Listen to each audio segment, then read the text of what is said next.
Today, I'm very excited to have Brett Elmgren on the show. Brett is the founder of Axum Leadership, and he's born and raised in Saskatoon. He led HR departments and strategies for 15 years. He's got a master's degree in leadership that he got about 12 years ago. You started, or 10 years ago? Sure. So I don't know. Yeah, it's all a blur. I creeped your LinkedIn. You probably know more than I do. And he's got his own podcast called Good Company with his co-host, Drew Dudley. Yes. So thanks for being here. Yeah, it's a thrill to catch up. It's been way too long since we've had a good conversation, so appreciate being here.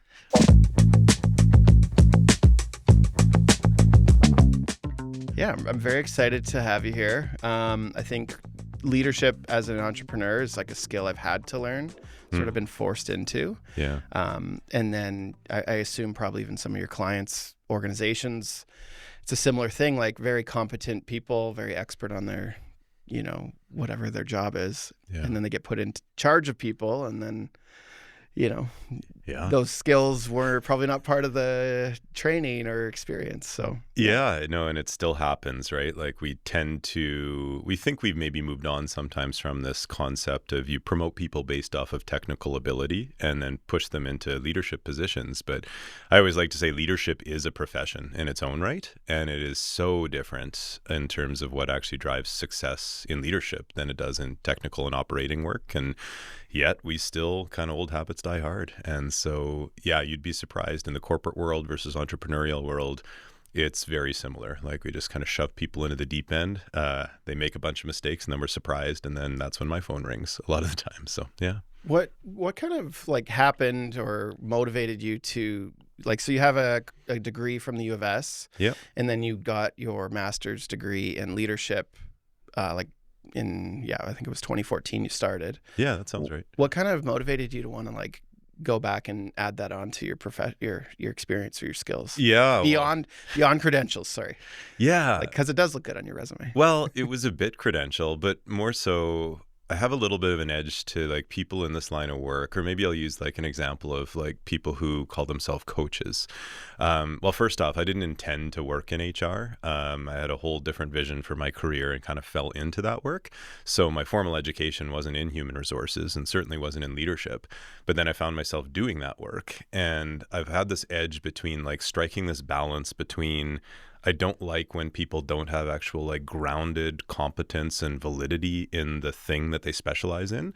But I also think if you come across too much as an academic, you're not translatable and you don't connect with people.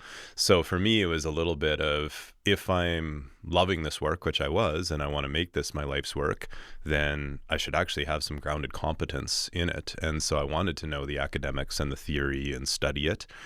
And then I can choose how much of that to kind of bring into it. But yeah, I guess I wanted to feel more than anything like a professional in the work. And that kind of helped do that for me beyond the credentials. And I met amazing people through the process too, which was really neat. So yeah, that was kind of the motivator. Plus the company that I was working with was kind enough to pay for it at the time. So that helps too. You mentioned the word coaching. Would you say that's mostly... would you use that to define yourself as a professional? No. And I actually hate using that to define myself. And it's a problem maybe within my own perception is I find if you kind of ask my clientele, if you hear the word coach, what comes to mind?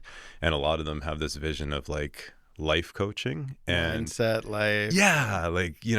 Just, dream up your best life and design your life. And that stuff's good. I'm not saying it's necessarily bad. But I guess I'm going to get really honest out of the gate here. I do find a lot of people almost fall into that work and use it as their own professional therapy. And they went to a great weekend conference and all of a sudden became enlightened. And now I want to be a life coach. And a lot of the time they're kind of disasters of human beings behind the scenes. And we all kind of are. Whereas the coaching I do is far more executive advising on HR strategy and people problems, or maybe even business strategy in general. But it's a very small, less than 5% of my practice. And I only take it on now if it's directly linked to a broader leadership development program or a succession strategy, et cetera. And I can explain kind of why, but that's why I don't like to call myself a coach because I don't feel it's a big part of what I do. Because the industry of coaches Yeah. a little cringe to you? Yeah. And not all of it. Like I almost want to apologize for saying that already, because there's some amazing ones out there and it's super beneficial if done well. But it's just an industry that is filled, I find, with, people who don't actually have grounded competence in the work. And it then just come across icky a bit. Yeah. I don't know. It's almost like used cars salesman Yeah. vibes. Yeah. And not that used car salesmen are bad either. It's just like there's, Like if I was a therapist with 30 years of experience who is like amazing at my work, and then I see this like life coaching revolution, I'd kind of be like, really? So something like that. But yeah. I hear you. And it's funny, like I've had coaching in that realm of it's adjacent to the feel good thing, but I think the one I found was like pretty helpful and pretty not too full of itself. Like it wasn't too Tony Robbins, Exactly. Yeah. Not that he's bad either, but it was like. But that's a great example. But this guy also was like doing it for years, and I did this conference. It was in South Africa last year, and I was like, why isn't this guy bigger? And I was talking to one of his, sort of mentees, you could say. He's like, the reason he isn't bigger like a Tony Robbins is because he doesn't sell a fantasy, and most coaches sell fantasies of like, especially in the like even my Instagram's full of it. Like, get 6 figures a month. Like it's all like, And they prey on vulnerability, which is like completely hypocritical if you actually have motive around helping people. Yeah. And so, that's part of why I struggle with it. But I do know a lot of people get value out of it, and there are amazing ones out there too. So I'm a little apologetic to how edgy I came into this. But at the same time, that's definitely why I'm like, I don't like when people call me a coach. Well, but you hit the nail on the head, I think, because there is a lot of slop out there. Yeah. And I think on that fantasy side of like promising more than you should, like I think, even in marketing, it's the same thing. It's like, you could promise everything, but you have to deliver on it. Yeah. And I would say like, just to be honest about what we do, like we do marketing content for companies. None of it's a miracle. Like one viral video doesn't do anything. 100,000 followers doesn't translate into, 6 figures a month. Like a lot of it's like, we still tell people like the best place for us to get work is meeting people in person, building real relationships, like referrals, like old fashioned. Yeah. It's like a bit of good content helps a little bit, but it's like, there's promising miracles off of one certain thing. And that's the thing, even in marketing, like often businesses will be like, their thing is the thing you need to get to the next step. Yeah. And I don't care anymore. Yeah. And that's actually like, I'm really intrigued to see where our conversation goes, because you and I haven't connected in a long time. And the limited exposure I have had to your content online has always resonated with me, because I don't know how I put this effectively. It's like, there's this incredible competence in like how to do marketing well, but everything comes back to like this concept of my old boss used to say this to me. It's a bit of a strange way of putting it, but you are the instrument. And what she meant by that was, it's not the PowerPoint slides or even the content design or even the content itself. Like you are the instrument that tells the story, that connects to human connection, that, builds trust with people. And I see that in the way you approach your content is like, yep, you can have strategies, use these systems, technology, whatever it might be. But at the end of the day, that stuff might be an enabler, but you are your product, you are your instrument. And it is that human connection, regardless of how you create it, that is the best form of marketing. And I think you just really get the simplicity but power in that. And I see a lot of marketing that just sells the product as the instrument as opposed to the connection. And the connection is what's, I think, personally, the thing that people buy at the end of the day. And they're not even buying it. They're just connecting. Yeah. Well, it's funny. I was thinking about this the other day. Especially in marketing, metrics are like, especially now with the internet, metrics are so like people get really stuck on them. And you have a family, you have a wife. If I were to ask you what day she fell in love with you, for you to answer that would almost be absurd. Yeah. Because like it's not. I think I got this from Simon Sinek too. It's like all those little interactions. No, it was January 7th, 2020. Okay. No, yeah. Well, there you go. There you go. I'm joking. Yeah, maybe. I don't know. That was our first date, but you can't track that with a metric, right? Like, no, it's just when you love someone. Yeah. You know, if you don't know exactly when those 2 points happen. I actually find that as like a really funny example, because not to get super nerdy here, but like the emotions live in a different part of our brain as the capacity for language. And so it's really hard to articulate like just that. Like if you say, why do you love someone? They start like describing the person like they're a golden retriever or something. They're like, I don't know, they just make me feel good, and they like are nice to be around, and like I just feel safe with them. But we can't like communicate that connection between emotion and language is so difficult because they're literally separated in our brain, and we really, really have to work on that. And so metrics, I think, they're super critical, right? And in my work, I find this fascinating. I have to be really direct. It's probably the most direct thing I have to be with clients who want metrics up front about like, how do we know that this training has worked, that we've got an ROI off of it? And I used to try to prove that. And there's guys who's written books on it. Like Kirkpatrick is kind of the famous like model for this. And now I just say, you can't. It's a feeling. Like, yeah, you can look at your engagement scores, you can look at your revenue, and those are nice things. But like the work we do is so indirectly correlated to that. It is the feeling you're going to get when you leave that. It is the vibe that you experience in the energy kind of post this. And companies are not set up to trust that kind of thing. And so I have to be pretty exclusive about that up front, because I used to feel like, yeah, we try to prove it. People appreciate that honesty? The right ones do. And it helps you kind of align with the right client, because the other way to go about this is kind of what we talked about earlier. It's a lie if I'm telling you, and you can find data to support any argument in today's world. So like I can easily find metrics to prove the work that I did was right, but it's not accurate, and it's so indirectly correlated. And so much of that happens in business, which drives me crazy, is we manipulate data to kind of convince our argument.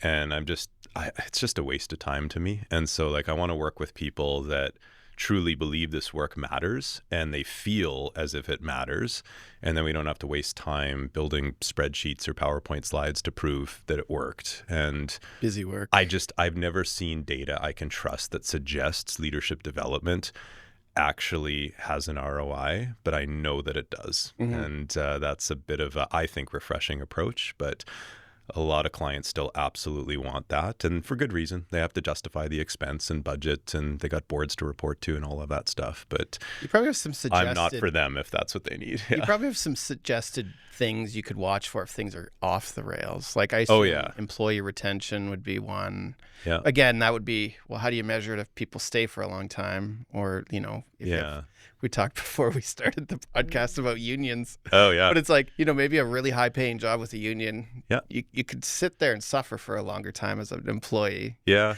People talk about a lot of jobs with like the golden handcuffs. Oh, yeah. Like they can't leave it. Oh, I know a lot of people currently in that situation. Yeah. But then that's a bad metric again. Like if you're going to, employee retention might not be a good metric. Yeah. And sometimes like you actually want retention if it's the wrong people that you have within you want turnover. Turnover. Thank you. Yeah. Brain's not braining here.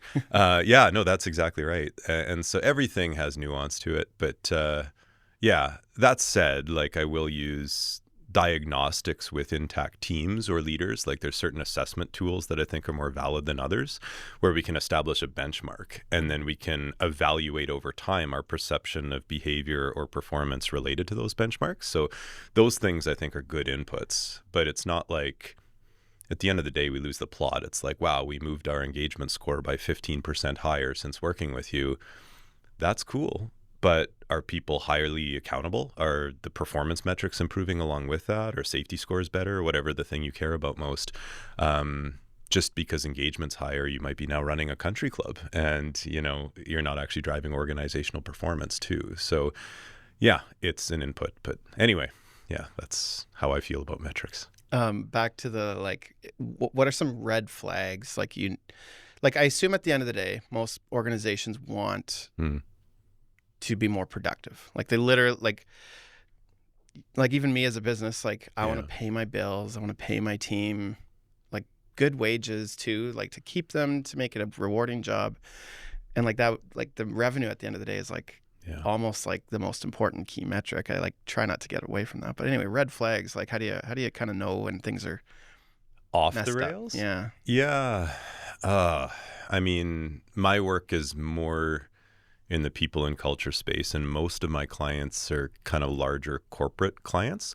And so I kind of get a few different calls. So the most common one is like, things are okay, but we think we could be more cohesive, higher performing, or like, hey, we're getting the team together and we've got half a day and we want to do something, or we've got this conference. And it's usually pretty loose in terms of the objective. And so that's just more like trying to inspire higher performance, but nothing's really broken. There's no red flag there. I'd say the biggest red flag is like complacency and a lack of intention of like a vision of what they truly want to be. Do these leaders, like, is it really good? Like, they tend to be a good client if they have that kind of intuition. Like, they kind of just feel we could be better. And maybe that's it. That's true. Like, I mean, that's the thing. Like the other call I get, which is not as common, but is like, things are in dysfunction. They're completely off the rails and we need help. And so there are obvious red flags I can get into on that one. But as it relates to, you know, that first bank, which is more common, they're naturally great clients because they care about this work already, right? So you have an aligned kind of purpose in terms of what you're trying to achieve, which is to try to create impact and create cohesion. And yes, at the end of the day, drive results for sure in some of those classic things like revenue or shareholder value or whatever the thing is. Can't lose the plot there, but they stand for kind of a higher level purpose that contributes to. And because they're reaching out, they already care about this work. So there aren't really red flags aside from maybe just blind spots they have around how they see their team. The other ones, though, I kind of say, like, we've been lucky enough now. So it'll be 5 years since founding Axum. And my sister, Charmaine, works with me and with us at Axum, and she does all the analysis. And so we've worked with over 200 organizations now in the last 5 years, which is pretty cool. And when you look at that kind of variance, you should be proud of that, by the way. Do you feel pretty happy I mean, about that? I struggled to, no, I am, like, it's cool. But again, talk about metrics, like, just because it's a big number doesn't necessarily mean it's good work. You could have one client, but it's the most loyal, best work you ever do, right? So, but yeah, it's cool. And the thing I like most about it is like there were a few reasons why I left the corporate world to kind of branch into my own shop, entrepreneurial. But the biggest one was I just love freedom and I wanted a lack of constraints in my work. But the other one was I didn't want to be confined to just one organization, because if you're really curious about people and organizational behavior, which is my jam, like that's what I would do even if I wasn't doing this. Seeing that variance in teams and culture is helpful. And I would say now, you're not going to see this in a book anywhere, but if I took kind of all those clients and unfairly put them into like 3 buckets of cultures, I see these 3. There's dysfunctional, transactional, and then I use this cheesy term called legendary, which is extremely rare, the ones that are like actually changing the game. And I think there's red flags actually within each of those, but the dysfunctional ones are like the classic red flags of like trust breakers, like, and I'm talking super specific stuff. So gossiping all the time, like people, you know, there's that classic Brene Brown line, her culture is defined by no meeting after the meeting. Well, it's all meeting after the meeting. And it's rooted in like just a default of negative judgment and negative assumption. Like I'm just looking and filtering for the negative all the time.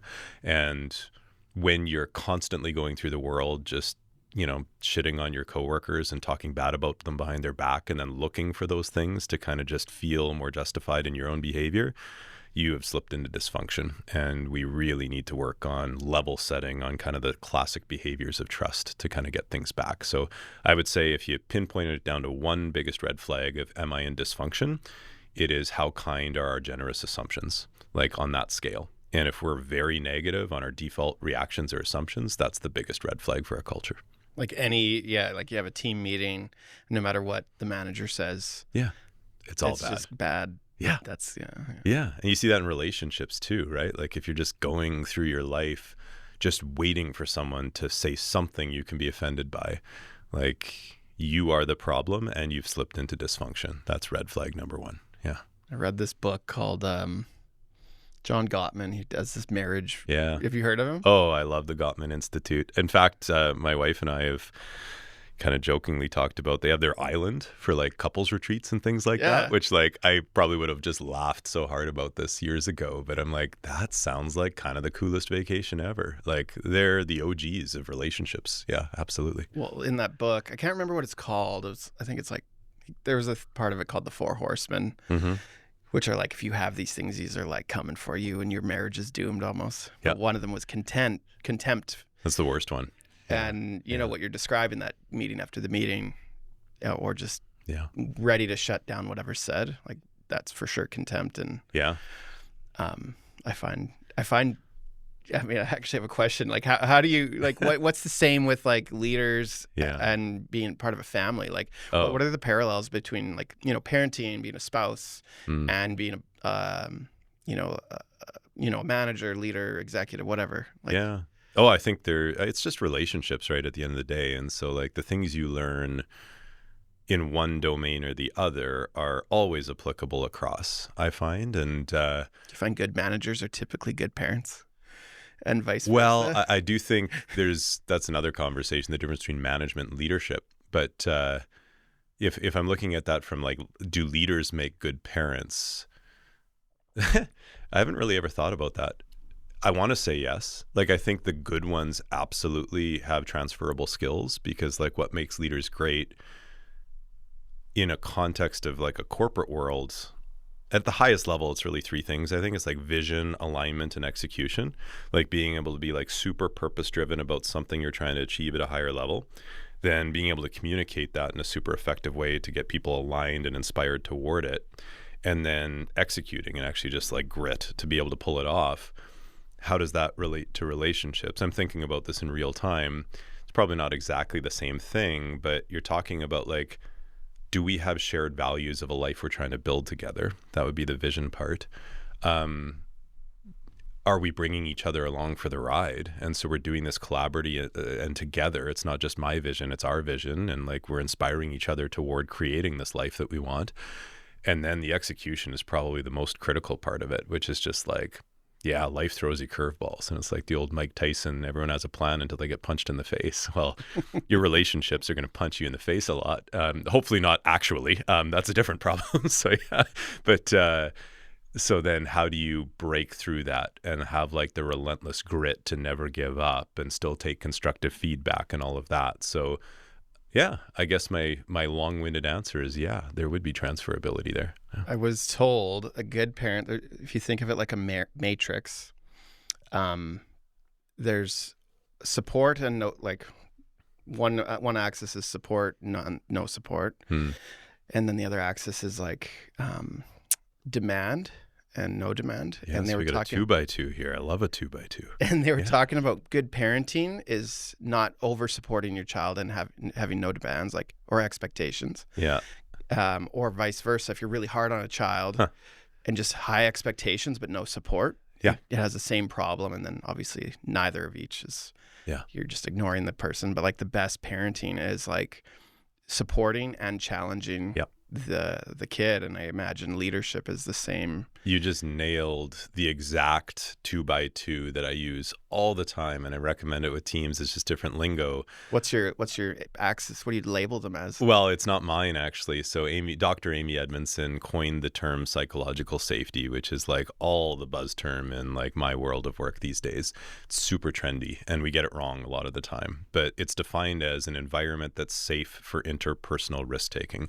But basically the whole concept is I create an environment where I can be completely candid and honest, and we can tell the truth, and we can have hard conversations, but you're not going to react with criticism, defensiveness, judgment, or contempt. Those four horsemen are void, like they don't show up. But she has this 2x2 because as that came out then, people have overinvested in kind of creating the safe space part of it, which is great.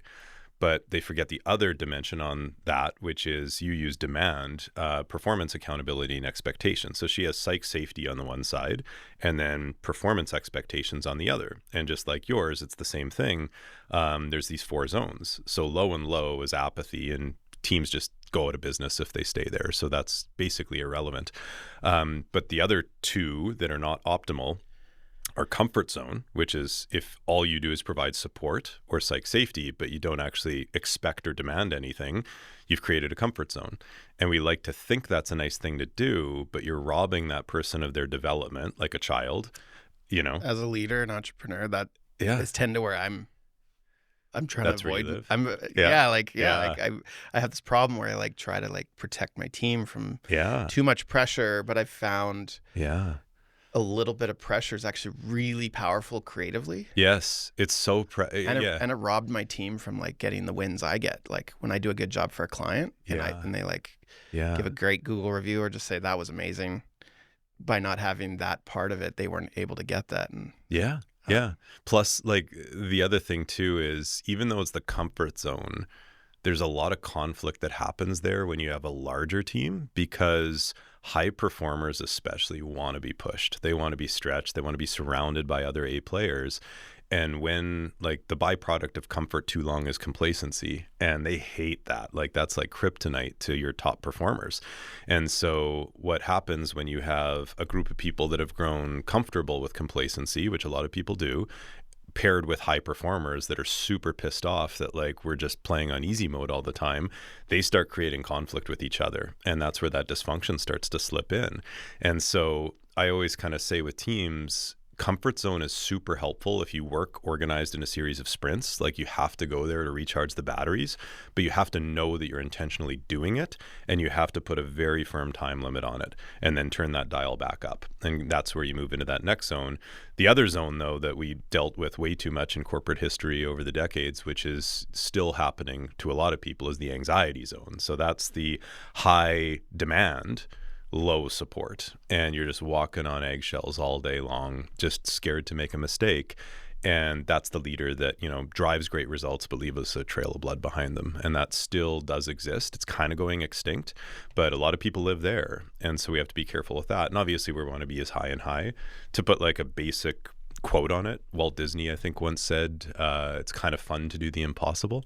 And that's that high performance learning zone, she calls it, which it's like we're doing incredibly hard things. Like we're shooting for the moon and maybe we fall short, but it's so fun because it's safe to fail and we're learning along and we're doing it together. It's like every day is just like a wild ride that you like go home exhausted, but like gratefully drained is something we talked about on my other podcast the other day. You're like gratefully drained because you're in the pursuit of something bigger than you. So that's where we want to be. And I think you can do that with your kids too, you know. I try. Yeah. How's it going? Yeah. I'm learning. Yeah. Turns out I was hard on my parents. They were doing it for the first time too. Yeah, and they didn't have all of this research and these models and It's very humbling. influencers. Yeah. Very humbling. Yeah. You said there's a difference between management and leadership earlier. Yeah. You kind of just Yeah. kind of explain that for me, because to me I kind of connect the two as like, Yeah.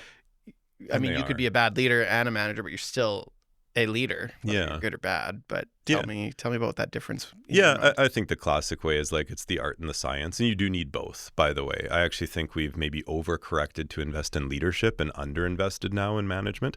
Brene Brown's new book, and I reference her all the time because her and I are best friends. She just doesn't know it. But yeah, she's obviously like on the Mount Rushmore of people that do the kind of work that I do.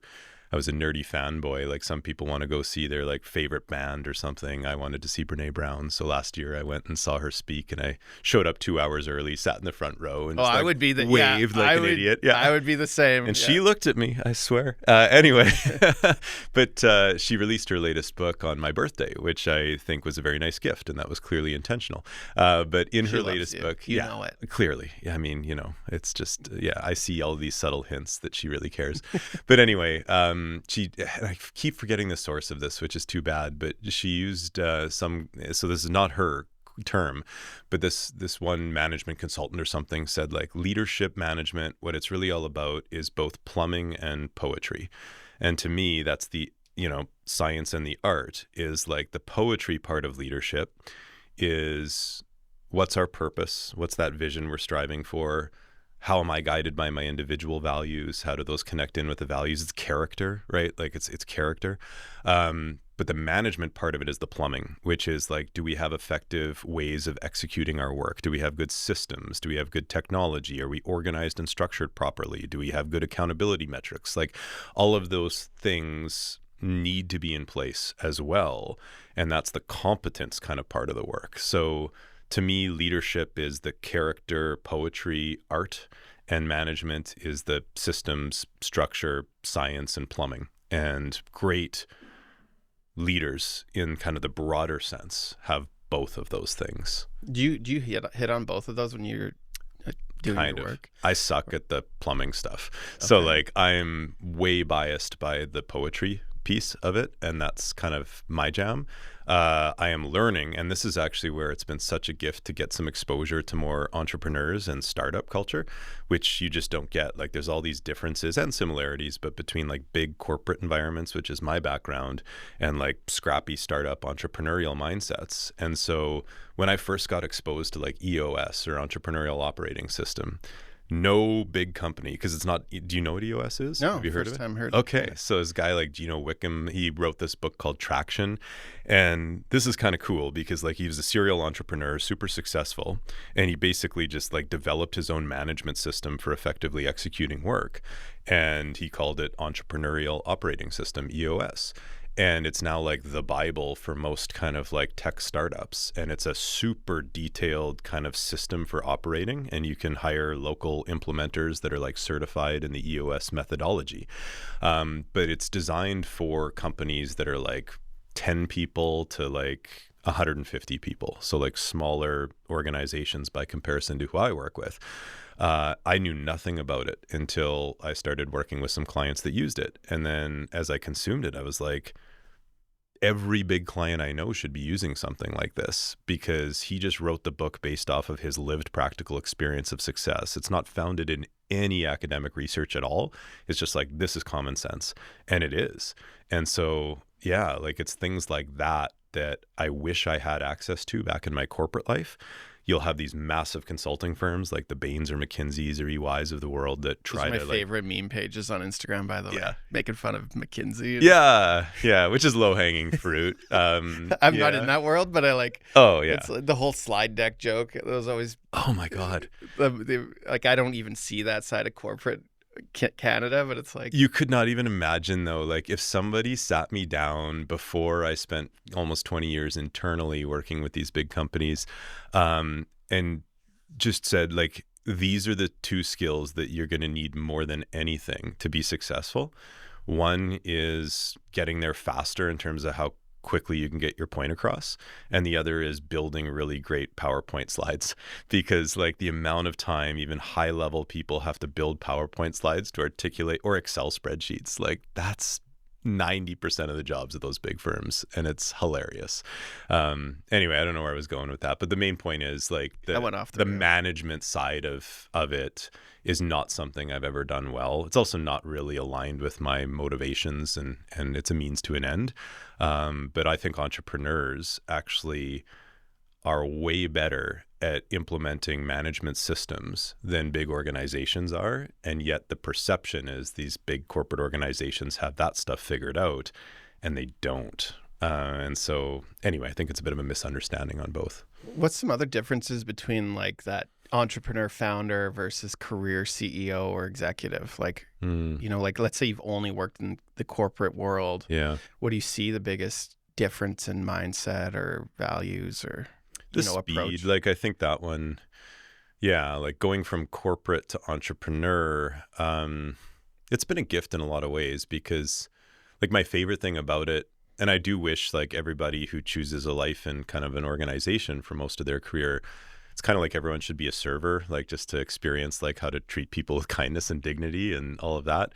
I think everyone should just have a brief period where they are their own business, because the biggest thing is just relentless ownership and accountability. Like I can choose to spend all day doing nothing now, and I won't make any money. I won't make any impact. And if I make a mistake, it's all on me, because there's no one to blame. And so like, you have to take accountability if you're going to be successful. And I love that. But in big companies, there's always ways you can kind of shelter the blame on you and not take that relentless ownership and hide behind the bureaucracy to kind of miss deadlines. And so I would say that's probably the biggest thing, is the speed and ownership of entrepreneurship is so valuable that it almost makes me want to go back, because I feel like I would be so much better. And I'm almost embarrassed of kind of like how slow and how bureaucratic I was when I was in the corporate world. But I think those are pretty intuitive differences that most people would understand. But that's from going from corporate to entrepreneurship. Yeah. Would you, if you ever went back to a corporate role, Yeah. like, not saying you want to or would or whatever, but like if you did, like what do you think, you could bring to the table that you only could bring because of being an entrepreneur now? Yeah. And the other thing too is now you've worked with 200 companies. Yeah. Like that, I assume, has been a master's in learning as well, like seeing so much behind the scenes. Yeah. I think it would be like related to what I just talked about, actually, that blend of poetry and plumbing. It's like I would actually have really efficient systems by which to organize the work effectively that I didn't have before, that I've gotten some exposure to. I think, and this might scare people, but the pace and speed of, like, I would say just the discernment of what actually drives value versus what is fake value, right? You can create a lot of fake value in a big company and like justify your existence easily, which actually makes no difference to your customer or your shareholder. When you're an entrepreneur, you have a direct line of sight to, is this adding value or not, right? As it relates to your revenue or whatever your business is. And so I do think there would be so much stuff that I look back on the list of things we convinced ourselves were important in my old world of work, that I'm like, at least 50% of that, we're not doing any of that. That is not value added work. We would do less but better. And I think that would be the biggest thing. I'd be really excited to kind of infuse that more entrepreneurial mindset into a larger corporate environment. Yeah. Do you find established organizations, like let's say even your resume is filled with companies that are like, they've been around longer than we have. Do you find that those kind of organizations, not that we're pointing at any of them specifically, but just like the roots of how it started get a little bit lost and they need to be reinvented by all the time, or is that even a thing? Or I don't know. Like I'll say this, like, I think that's probably appropriate, like, because even though a company might be enduring for a very long time, it's also constantly evolving. And so the roots of what it was founded maybe to do have likely shifted anyway. And so if it has evolved past it, I don't necessarily see that as negative per se. It just is what it is. And it's evolved along the way. I do think, though, people struggle to kind of make that connection sometimes to the broader purpose of why it exists. And I do facilitate clarity on that sometimes. Like, I've worked with a few companies on actually reinventing their purpose statement. And just full disclaimer, kind of like coaching earlier in our conversation, I think we over-evaluate the impact of a purpose statement. Like, the classic joke, of course, is, you can put your values and your purpose on the wall, but if it collects dust and it's not actually motivating you, like, who really cares? And we can invest so much time and effort in like a beautiful statement, and decal it on the wall in the boardroom. Of course. But like, where I've created new product that really resonates is, I think it's our personal purpose and our personal values that drive our actions, choices, and decision making far more than our corporate ones. And I'm not saying those things are bad, but that is way underinvested on the personal side, and we way overinvest in these things on the corporate side, because if you're a larger entity, like, everyone in your organization just has their own reason for getting out of bed in the morning, and that's fine too. So I don't know that companies necessarily like lose the root of what they were founded to do. There's classic stories of that, of course, but I think it's more just a bit of an evolution. And I think it's a byproduct of like size and bigness, that like, when you just have a lot of people, if you've evolved successfully, you're going to have tons of variants in terms of people's personal purpose that might come in conflict, or at least in, there's a gap there between that and the corporate. I don't know if that's making any sense, but It does. Yeah. I wanted to quote a line from your podcast. Oh God. This was from last year. So if you no. remember it, but you want to make sure that whatever career choice you make, it is not in tension in a significant way with your personal values. Mm-hmm. And you're talking about values, which I'd like to know your kind of like your interpretation of values, Yeah. and then kind of how you see that as like, when does it, like, give me an example of conflicting personal and corporate values. Yeah, well, I'm going to share a quick story with you because it was the story that made me rethink how I'd done this work for my entire life. So I worked for an organization called Potash Corporation of Saskatchewan, Potash Corp, big company here locally in our backyard. And we merged with another organization, Agrium, to form this new company called Nutrien. And part of my job was to help lead the integration of those two organizations on the people and culture side of the work. And so we were doing this work on creating our new company purpose statement and our new company values. And we hired this big fancy consulting firm. They interviewed people across the company, and then they came out with high polished video with our new purpose statement. And it was grow our world from the ground up, which was this kind of play on language of like Potash Corp was this mining company. Agrium is more dominantly like a crop input agricultural company. And we were now vertically integrated. And so that kind of reflected from the bottom of the mine to the top of the silo. We are providing global food security to a growing world that needs it.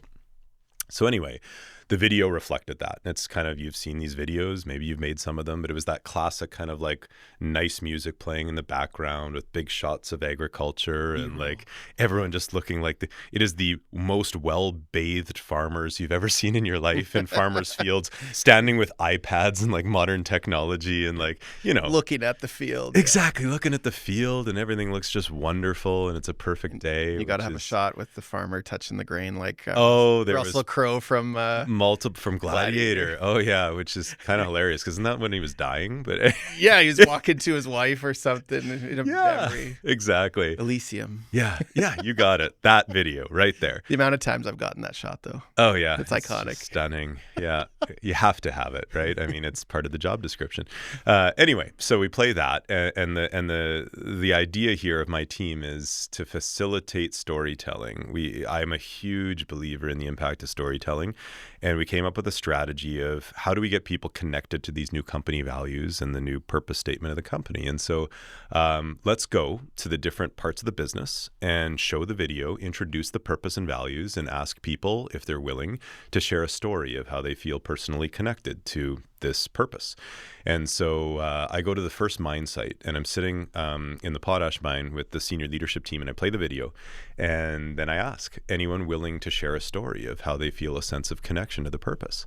And the administrative superintendent puts her hand up right away. And she tells like this beautiful story of how every morning she has this 30-minute commute through rural Saskatchewan on the way to the mine. And she's weaving through the farm fields of Saskatchewan with the sun rising over her windshield. And in some small but not insignificant way, she just thinks about how we're all providing global food security to a growing world and that people, somewhere else on the planet will have access to healthy nutrition because of the work we're all doing. And my joke with that is like, I honestly felt like I could have heard like a violin playing in the background while she was talking and like doves flying in the background. And then I'm like, well, that's a tough act to follow. So I go to the mine general superintendent who's sitting next to her. And I go, you're up, buddy. And he's already grumpy. He's like leaning back like this and just thinks this whole meeting is like BS. And he just goes, I don't know, man. I just like digging holes in the dirt. And that's it. And then the doves fall, the violin stops. And I thought about it, right? And it's so easy to judge her answer as right and his answer is wrong. But his story is fascinating. This guy is a second generation miner. His dad worked at the mine his entire life. He's now working at the mine. His kids will probably work at the mine. They still have the family farm in the same neighborhood of where they mine and run the family farm in his quote unquote spare time, right? He had more connection to the roots of agriculture than she did or any of us did around that table. But yet, why does he work there? I guess that's what we do in my family. And I'm an engineer and I just like engineering problems. And I like to go to work and solve complex engineering problems. What does that have to do with global food security? I mean, that's maybe a nice spin-off, but he could work at a variety of different companies and sure. Like, doesn't matter that you're mining fertilizer or coal. He might work in, like he could sell cigarettes. I don't know if it like had like a crazy engineering complex to it.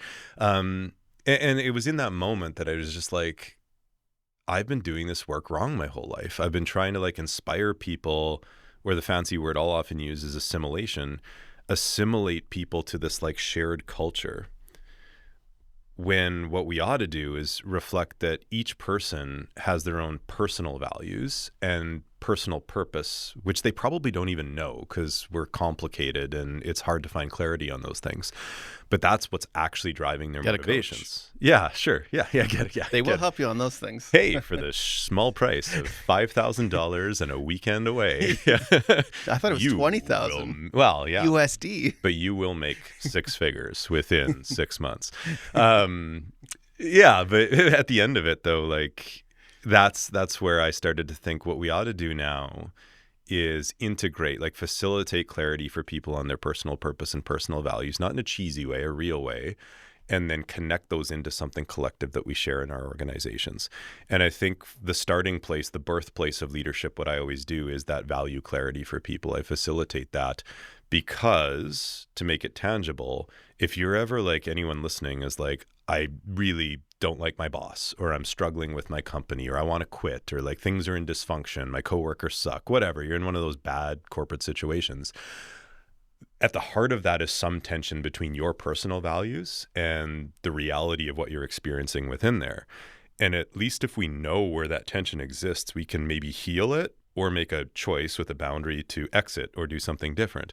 But if you don't know, like, you're so vulnerable in that situation to either losing your own authenticity and showing up in a way that you won't look back on fondly in yourself, or you'll become so rigid that it's everyone else's fault and you won't take any personal accountability for it. So I feel like leadership has to start with personal values, not organizational values. There, that's my TED Talk. Anyway. I like that. I talk about values a lot. Like many of the episodes we've gotten into it. Yeah. Because like, you know, guy who likes to solve complex engineering problems, and yeah, you know, for a lot of people, like even for me, like I actually like one of my high values is tools and technology. Yeah. Like I actually like this job because the tools I get to play with, like that's part of it. Like in high school, I was the painter, drawer, but then once I touched a computer, and started doing graphic design and things like that, I was like, oh, this is me. Yeah. And then that's evolved into what we are today, and now it's evolved into entrepreneurship, development for myself, and now it's like, okay, now I'm trying to help my customers. Yeah. Often go over the same hurdles as me. But the personal values, I couldn't have answered that question of like my own mission or purpose, that long ago. Yeah. And then that was a journey I think I'm still on. Kind of always will clarifying be. that. Yeah. It'll change. Yeah. Yeah. Well, yeah, and it's part of it. It's almost like when you're a kid, you like certain things, then you niche down in that thing. Yeah. And then you like certain things in that thing. You know, whether it's like, okay, I like Lego. Okay, now I like this type of Lego, or drawing. I like, it's not generally, I think there's a failure sometimes to niche down into keep discovering and learning and being curious about what you like. Yeah. Well, and I wonder too for you if that's kind of at the root of it, because you've seen that niche change. Like you just described, it was art, and then it was graphic design, and then it was technology, and maybe now it's going to be podcasting, videography, whatever the thing is for you. What's the root between all of those things that maybe is even underneath what drives that passion or that motivation? Like if you kind of sum that up into a value, is it curiosity? Is it constant learning? Is it growth? Is it play? I don't know. Yeah, actually you hit them all on the head. Yeah. And I don't know if these are universal, but like growth is like I really like acquiring and learning skills. Yeah. Like I find that fun. Like I play video games sometimes. Yeah. Usually in waves, usually like Christmas break, I'll play a bunch. It's the best time to do it. But a video game is also a skill I'm learning. And it's like, I like strategy games mostly. Even board games. I love board games. What's your favorite? Darcy on our team got me this board game called Root. Oh, don't know that one. Okay, it's a really good one. Yeah. Very complicated though. It's asymmetrical. Everybody's character plays differently. Sure. Once you learn it though, it's so fun. And then picking strategies. And I actually love losing. Yeah. And that makes me want to play more. When I lose, I want to just play it right again, like back to back. It's like an escape room. Like, yeah, go do that again. Yeah. Like, and I love new problems. I almost like think of it, and you said the word playtime. Like, playtime's highly important to me as an adult. Yeah. And again, I don't know if that's universal to everybody. Yeah. But like playing, like podcasting is playing. Yeah. Exactly. Photography's playing, and to be a good photographer, or a videographer, you need to be like a MacGyver, because you're trying things, you're making something that doesn't exist, and I don't know. It kind of goes. I did a shoot on Monday this week, and it was for an engineering firm, and it's like, I have all these tricks in my bag of like how to make something look good, and we were in a new office. They just renovated. Yeah. Big windows, look great, but it's still like, okay, I still want to make it. Best photos ever. And so I had Karen with me, and I'm kind of talking through some of my thoughts on how to do it. And then I like show her a couple pictures, show the client a couple pictures. And they're like, that's amazing. And I'm like, yeah, I'm using some of these skills I picked up along the way. And but I didn't know I'd get that shot until I got it, like I'm pretty confident I can pull it off, but that's the tension I kind of love about this job, is there's like this anxiety of like, I hope I get it. Yeah. But I'm not sure till I get it. And even then, it's like you just you use all the skills you have along the way to help get it. And I think and you don't even know you got it when you got it usually. Really? Yeah. Okay. And I actually, even as a creative, one of the things I struggle with is like, mostly I hate what I make. I'm using very strong language here. Oh, I get it. I hate what I make. That's why I cringe when you're like, here's something you said last year in your podcast. I'm like, oh God, brace for impact. Yeah. But it's like I make it and I don't love it. And then I look back at it later and I'm like, oh, that was actually pretty good. Like, I'm highly critical of everything. For sure. Yeah. And usually when I think I like it, then a year later, it's like, So it's kind of this weird. So when you have, like, so I'm curious about this. Two things. There's something to me that you just shared where, like, I don't know if you've always been this way, and I guess that's my question, like this drive for excellence, right? Like, there are some people that like good enough is good enough, and maybe you just can't survive in your world of work with good enough. But when you're like best shot ever, like, have you always been motivated to best shot ever? And then if you achieve it in those moments where you like actually get that, and it's maybe even better than what you expected, and you look at it, what's the emotion you feel? Is it pride? Is it relief? Something in between? So have you always been wired that way, or did something change for you to like be driven for best ever? And then when you achieve it, I'm just kind of curious about your reaction. It's a good question. Do you know what the Rockefeller habits are? No. It's like a. So now I have a board game and the Rockefeller habits to look at. Yeah, it's like a framework by this company wrote this book called Gazelles. It's very corporate-y. Okay. I did it. They have this part of it called the one-page strategic plan, and from left to right, it's big pick, like literally values is the leftmost column. Yeah. Then it goes like big, hairy, audacious goal. Oh, this is just like EOS framework. Yeah, sounds very similar. And then down to this quarter, who's responsible for certain things. Cool. But on the left, on the big, hairy, audacious goal, I have world-class production studio. Mm-hmm. And so that is always what I strive for. And did I always have it? I think I started out as just like liking to play. Yeah. And then this desperation of, I don't think I could handle certain types of work. Yeah. And I didn't think it was available to me to have a job like I have now. And so I think in there came this desire, like, to make it work, I need to be that. So it's kind of this I resonate with that. Yeah. Functional, dysfunctional relationship. Who knows? Doesn't matter. It's motivating. But I have a story from high school. I mentioned it earlier. I was the artist kid. I wasn't actually the photographer. Right.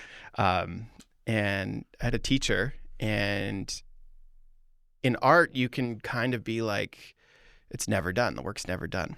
Yeah.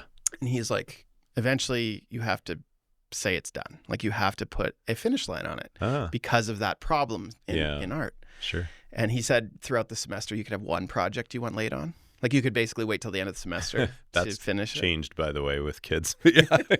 But the other ones had to be for the better. The other ones had to be done at the due date. Yeah.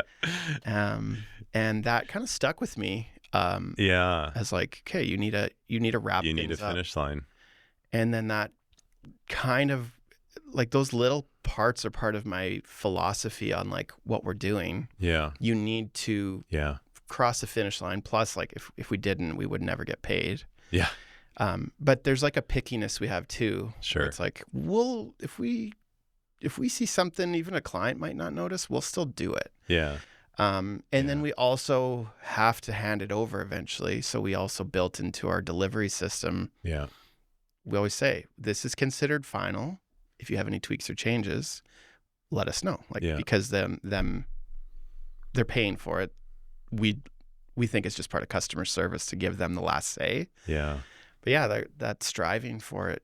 I don't know. It's just part of who I am. But definitely, I don't think I had it as like a younger child. Yeah, neither did I. And I feel like that's what, why I kind of asked the question is I've never really known like what's the thing that flips or changes. And like when you were describing your big, hairy, audacious goal of world-class studio or whatever the language was, my curiosity was like, what's the underlying driver as to why that's important to you?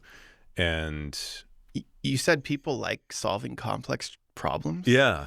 Like that's a fun, I call it a game, but that game of like our videos should look like they belong on Netflix. Yeah. Our photos should look like they belong in magazines. Yeah. That's a fun game to play. And I wouldn't say like everything we make hits that mark. Yeah. Like that, but that's the aim. Yeah. And if we fall short, it's still pretty good. Sure. But because like, when you've done that, right? I would assume. And like, it's just that emotion of being able to look at something that's like Netflix quality and like, that's gotta feel awesome. I don't know. Yeah. Does it not? Like, yeah. And then we learn from every project. And like, of course, you've probably heard this study. It was like a pottery class, I think, I don't know, some college in the States that half the class make as many pots as possible. Yeah. The other class make the best one possible. Yeah. And at the end of the semester, the people who made the most volume made the best one. Yeah. And I remember there was this graphic designer. His name was Eric Cass, and his company name was like the Graphic Design Practice of Eric Cass or something like that. Sure. And the idea of like, as an artist, you're practicing. Like I view what we do as like craftsmanship. Yeah. It's not, I don't like the word art. Art's subjective. Craftsmanship is like, can you make the same thing over and over? Like when you want a steak, if you go to the keg, you go there for steak typically, or you're just you're going with someone who loves the steak. Yeah. But like their consistency to deliver a product that people come back for. Yeah, like Matt is the guy that can capture that image of, Russell Crowe in the farm field. Yeah. Anyway. and then there's a competitiveness in me. I hate competing and I like competing.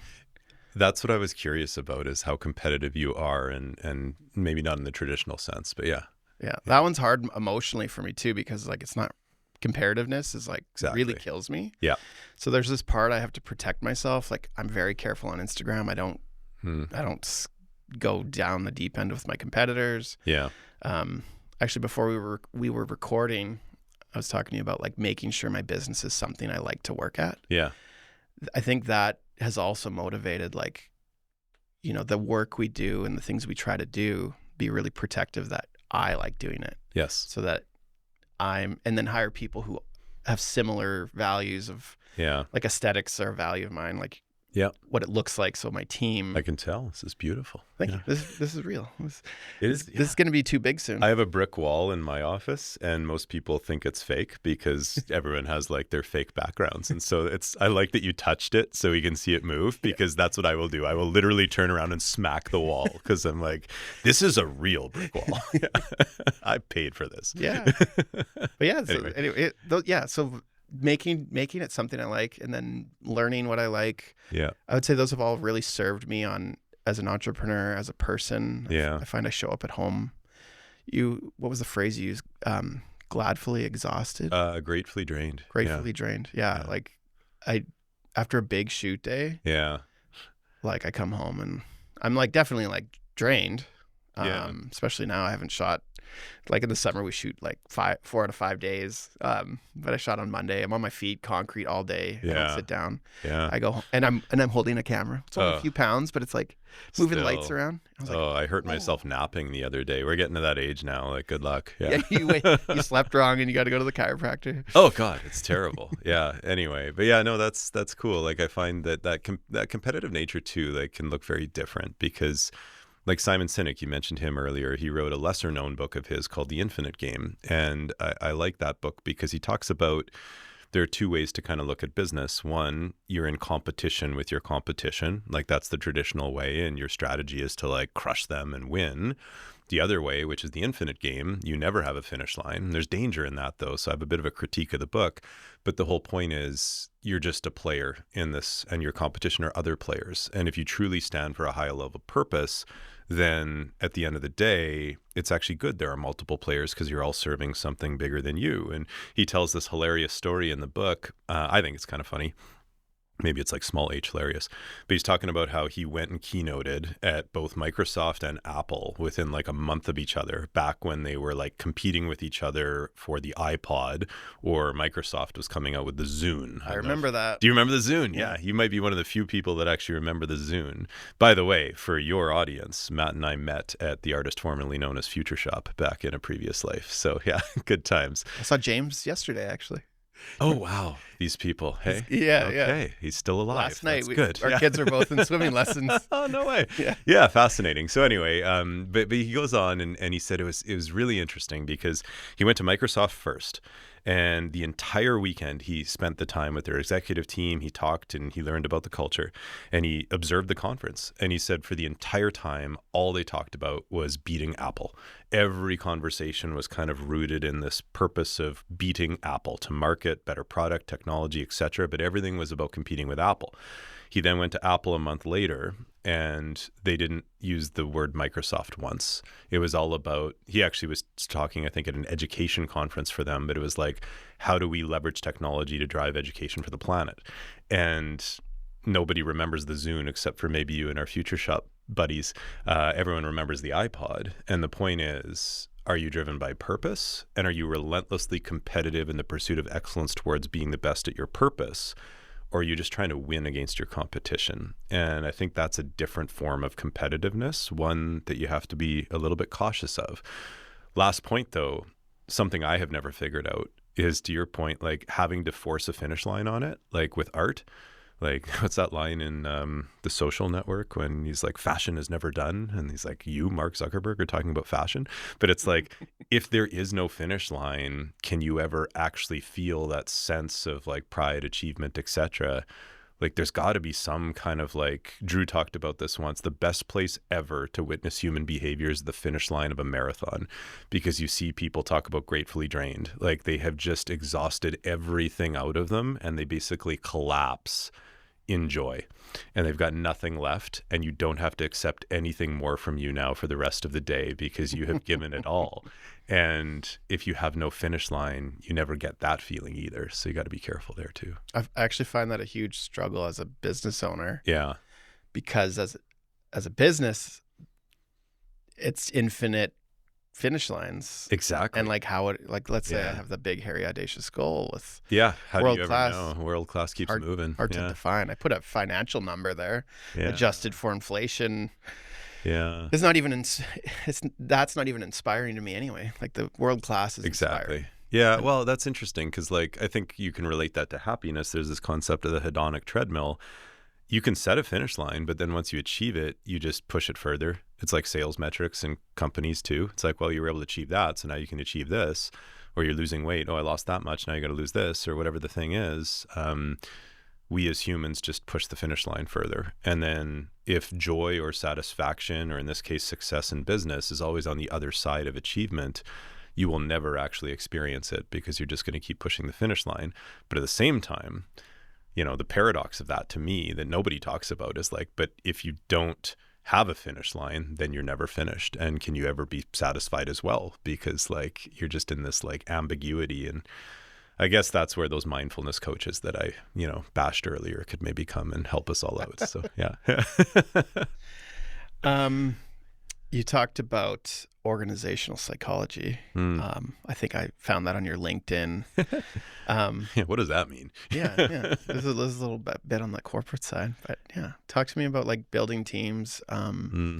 How do I saw on your LinkedIn you specialize in the DISC Yeah. certification. You Yeah. had the five Behaviors, five dysfunctions yeah. of the team. Yeah. Patrick Lencioni. Yeah. Yeah, I mean, and maybe you have new ones you just haven't updated onto Yeah. your page, or maybe those are old. I mean, I read the five dysfunctions of a board, I think, years ago. But Okay. Yeah. And those things, like, it's kind of like being called a coach too. All the work I do is customized, and I feel like that's the right way to do it, even though it's probably less effective for business. But they're just tools you can pull in to kind of help certain objectives. And yeah, like, it's funny, like if somebody had told me, so first off, like, I'm the worst marketer. I didn't even build my website until almost a year after I was in business, because it was just running, and I was like, and, looks good. oh, okay. Yeah. Well, that's credit to my sister. She did all that work. So well done, Charmaine. So yeah, and haven't even looked at it in years. So whenever you're like, I saw this on your website, I'm like, oh, yeah, that's not good. So yeah, but those things are still up to date. But I guess, if someone told me I was going to be doing all this like personality trait profiling and all of that, I just find a lot of that stuff not overly valid. And I have a love-hate relationship with these tools, because where they're valuable and why I've gotten comfortable with them, because clients want them. So, I mean, there's that, but there's also, they can build empathy and compassion when we learn more about ourselves and each other. And that's great. The problem with them is they easily become weaponized, and we start viewing people through the lens of 4 DISC styles or 16 Myers-Briggs dimensions or whatever the Enneagram numbers are, or whatever these things are. And we no longer see each other as people. You're walking around with like a profile on your forehead, and that shortcuts. And then we don't ask questions, and we just make assumptions and generalizations. And so when working with teams, it's always messy, because like everything's customized. I kind of need to get in there a little bit and diagnose. And I don't have a standardized approach to doing that, but like, let's get some exposure. The 5 behaviors model I like because of its simplicity and validity. It just connects with people. It's like basic behaviors that we can identify to improve. But when I'm working with teams, honestly, it's like, tell me about what's currently going on, help me observe it a little bit. Maybe we use a tool to diagnose it. And then I get into the visioning stage with them. Like, let's co-create a vision. And I'm not talking about a cheesy poster, but like, when this team truly is functioning in a legendary capacity, like if someone were to like write a book about this team as like differentiated, special, whatever it might be, what are we doing? What does that look like? What does that feel like? And that's usually after we've incorporated all of our personal values into the creation of that as well. And now that's when the plumbing comes in. So now we need systems, we need people in the right roles, we need, yes, good leadership and the right behaviors, but a lot of the stuff is more transactional than people realize. Like, you need good leadership, you need the right behaviors, but if you don't have a good mechanism by like clarifying the commitments you agreed to, if you're not running effective meetings, if you're not, if you don't have a winning strategy, do you even know what your strategy is? Is it coherent and simplified? Like, we do some work there too. So it's kind of all of that. When I say team building, I'm not talking about going to the golf course or to an escape room, even though I like doing those things.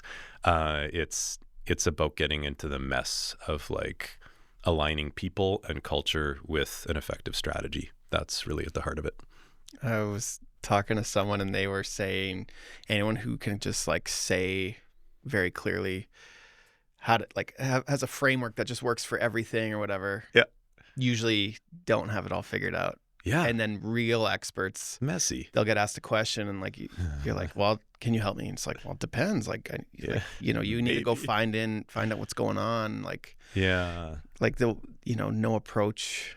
Because you are the instrument again. Like, there's no product I can sell you that's going to magically fix your team. You have to do that. Yeah. Like, and it's just, but it's fascinating. That's what's so fun about it. Like, because every team is different, and a lot of the time they're the same too. So yeah. What do you find rewarding about what you do? Well, like the impact. Like, there's no other work. Well, I'm sure there is other work. You would too. Like, it's the fun side of HR. If you kind of look at this from an HR work world. When you've done a good job, and like at the end of the day, you can feel it within the vibe of the people, or even they maybe thank you on the way out the door or whatever it is. but like you get immediate feedback in the form of people's body language and response. And I think a lot of work is so indirect that you don't ever really know how much of an impact you made. I used to work in safety too, which is a whole nother world. And that's the most cruel thing about safety is you will never know how many lives you saved because it's the absence of the thing happening. And so the feedback loop is really hard to reinforce. Did we actually do the right things? Because you'll never actually know. In this work, the thing that's the best about it is just you can feel that impact immediately. And that's awesome. Yeah, I love that. Do you have like any intentions when you like, you know, you're saying you customize everything for the client, but do you have sort of a universal intention you go in with as a professional? Yeah. And I don't have like a mantra or any of those things that some people do, but it took me a long time to define leadership. And I now keep it super simple. So my definition of leadership is having the courage to create positive change. And so I don't believe leadership is defined by a position, hierarchy, authority.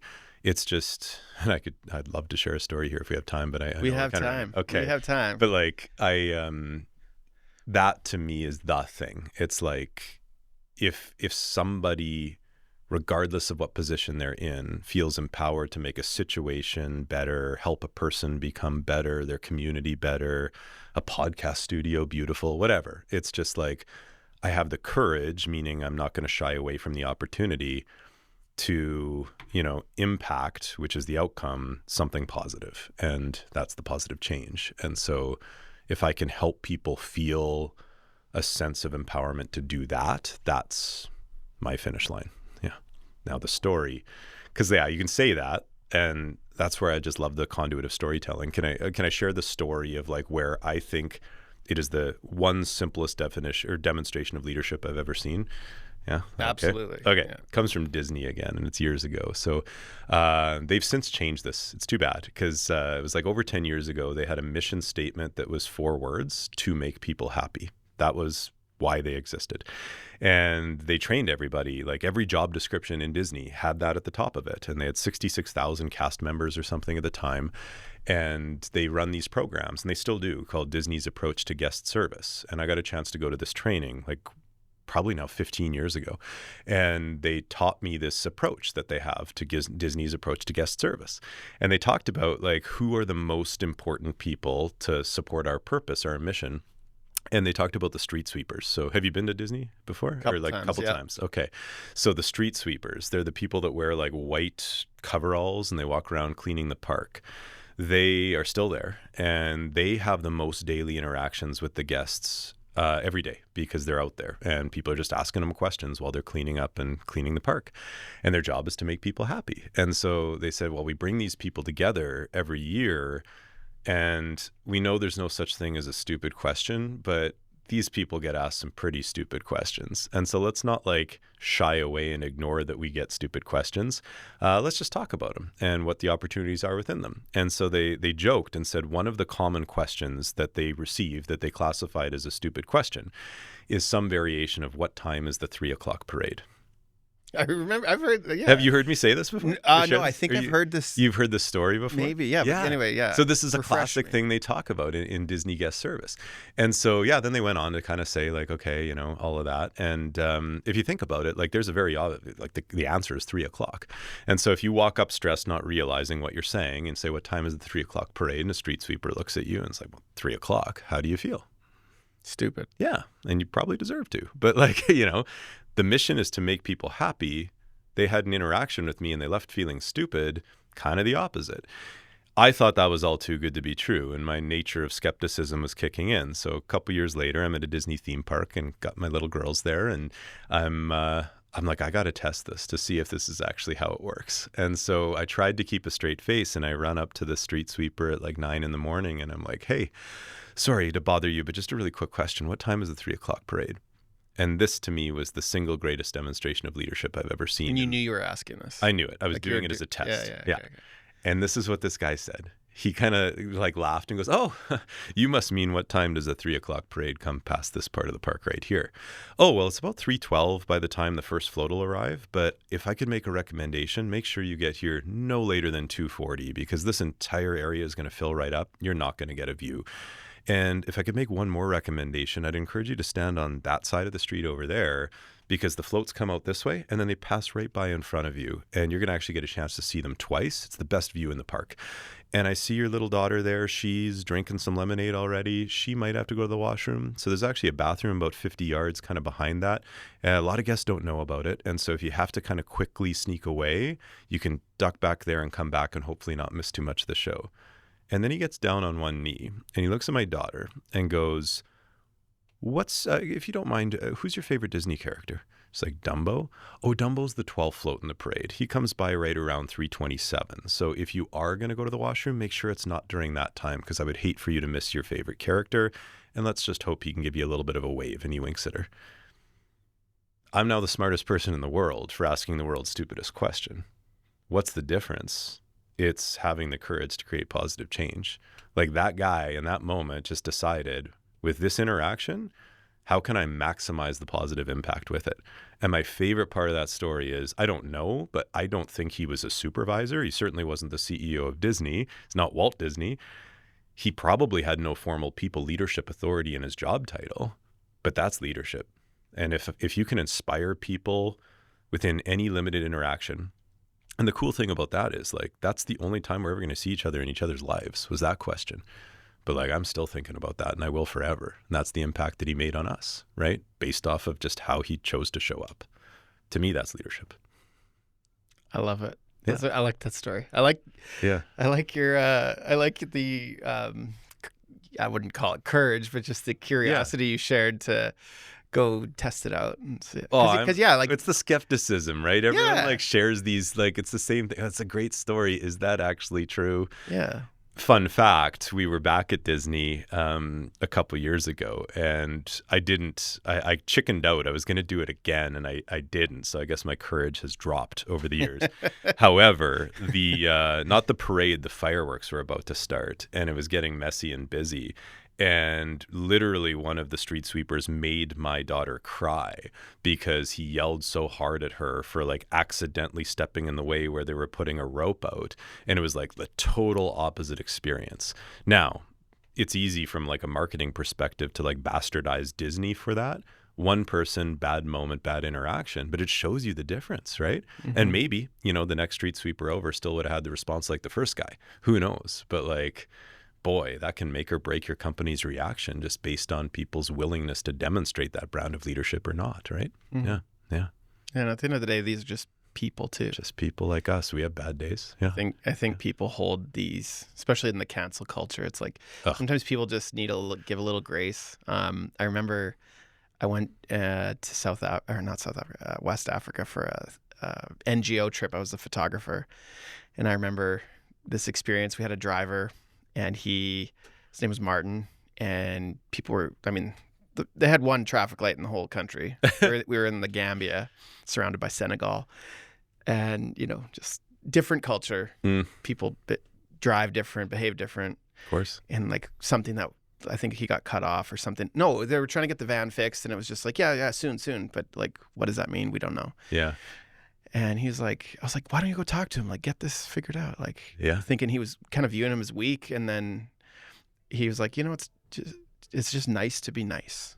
And I remember like hearing that. I'm like, he's right. Just like, it doesn't matter at the end of the day. Like, have a little bit of grace for people. Enjoy those experiences where people really serve you. Yeah. I think that story, it's like, you made me think, like, how can I make our company more like Disney? Like, what would I say? And sure. I'll leave you with this one. If I were to add something like that to what we do, it'd be like, help businesses. Actually, we have it on the homepage. Yeah. But help businesses grow.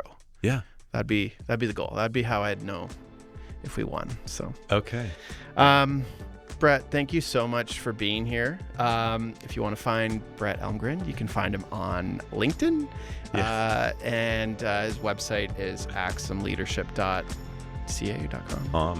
Axum Leadership, AXOM Leadership.com. Yeah. No, it was an absolute thrill, Matt, to catch back up with you. And thanks for having me. Yeah. Thanks. All right.